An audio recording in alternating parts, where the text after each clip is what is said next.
Bonsoir, chers téléspectateurs. Demain Kippour, quelle journée extraordinaire. Journée magique.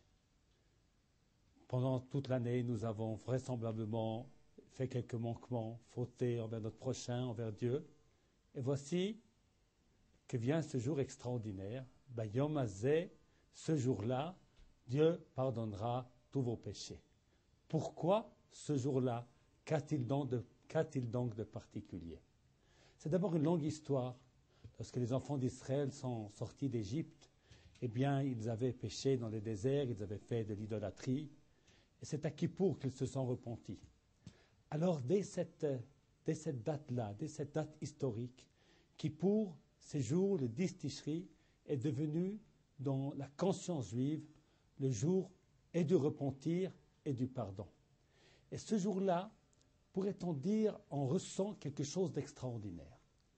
Il y a quelque chose de fabuleux de voir que la majorité du peuple d'Israël respecte ce jour-là, comme s'il y avait une source de sainteté qui descendait du ciel pour entrer dans le cœur de chaque juif et lui dire « Ce jour-là, c'est Kippour, ce jour-là, tourne-toi vers HaKadosh Baruch Hu, ouvre ton cœur, ouvre tes oreilles, tu as en toi quelque chose d'extraordinaire, tu as en toi quelque chose de très puissant, tu as une âme divine, sois à son écoute pour essayer de commencer quelque chose de nouveau, de plus haut, de plus élevé de ce que tu as fait pendant toute l'année qui s'est passée. » Et puis, il y a aussi un secret à Kippour, un secret qu'on peut dévoiler à tout le monde. Pour être pardonné à Kippour, il suffit de pardonner aux autres. La Gemara nous enseigne que Dieu renonce à celui qui sait renoncer aux autres. C'est une des qualités essentielles d'un enfant d'Israël, de savoir partager, de savoir aider, de savoir soutenir.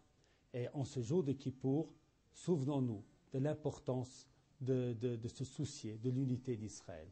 Si nous saurons être unis, eh bien cette ardoute-là, cette unité-là, elle sera sans aucun doute le gage pour que HaKadosh Baruch Hu nous pardonne. Puisse ce Kippour être un jour de bénédiction pour vous, tous les auditeurs. Et Tzom Kal, bon jeûne et bon renouvellement.